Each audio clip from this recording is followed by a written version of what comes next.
and he did really vouch for it in that sense. I mean, he took a chance on it because it's a small film, and so it works on that level. And I that's one of the happiest things I can say about the film is that we got Clint Howard on board. It seems I mean, it's a great success for it, and I remember listening to it, and he has a voice that's sort of recognizable enough that you take notice, and good enough, poignant enough, and kind enough that it works.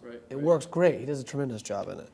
Now, who else is in the film? Who else stars in the film? Friends or other actors you know? Yeah, I mean, there's a ton of people. There's Phil Hall, who's very high-profile online film critic.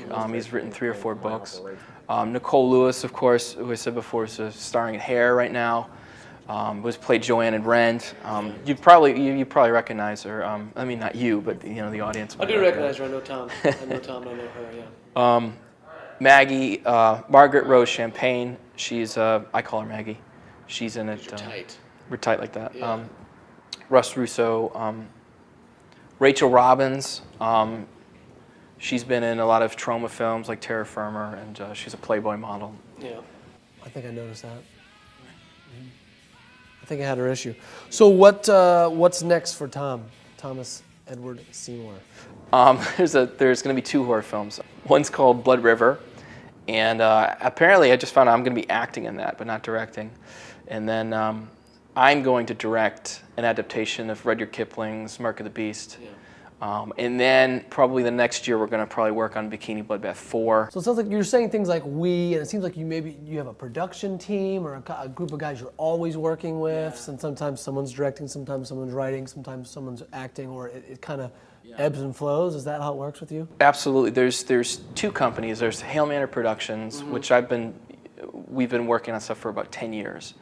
That's typically me, Mike Aransky, and Philip Garrett. And then there's Bloodbath Pictures, and that's John Gorman, Sherry Lynn, my brother Bruce Seymour. And what has happened in the past 3 or 4 years is it's all overlapped. So everyone else, it's sort of everyone's involved, these 2 companies. Yeah. So Hail Manor does different genres like comedies and dramas and comic book adventures. And then Bloodbath Pictures does strictly horror.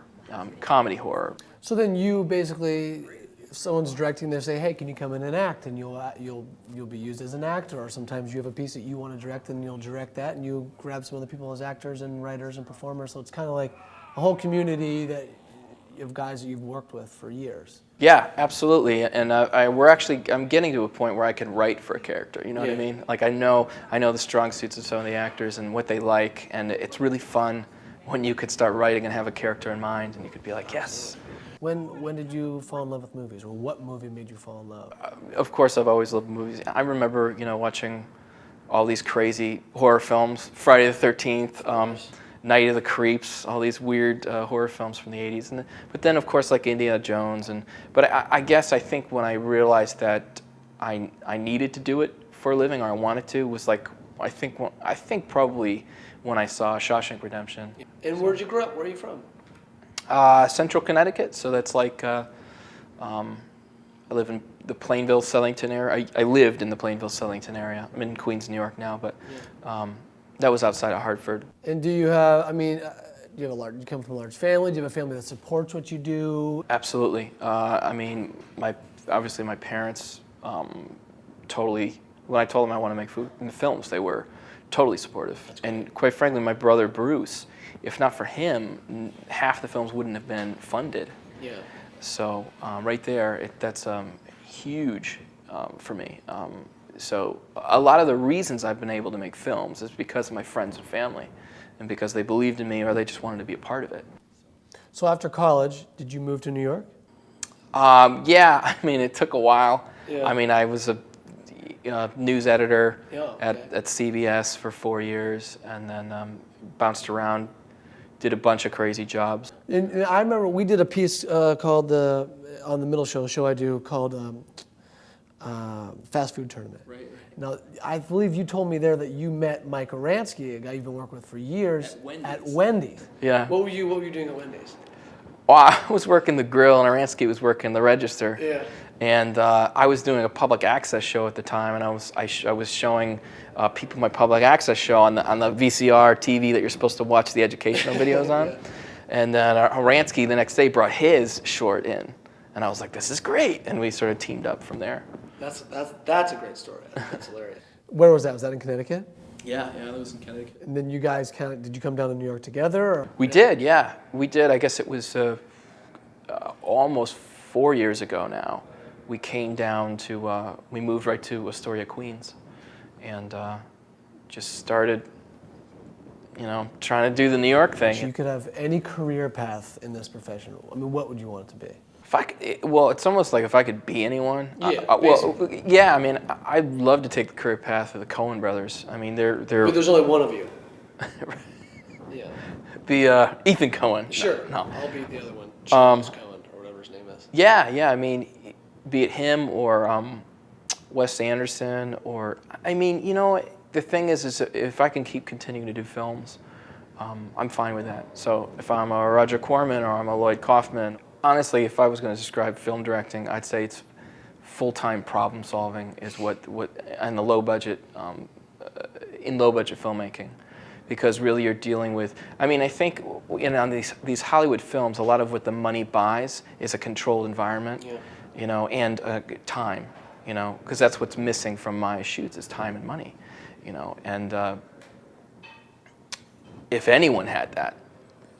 They could do some amazing things. Well, it seems that way. If anyone had $100 million, you could do a lot of things, I'm sure.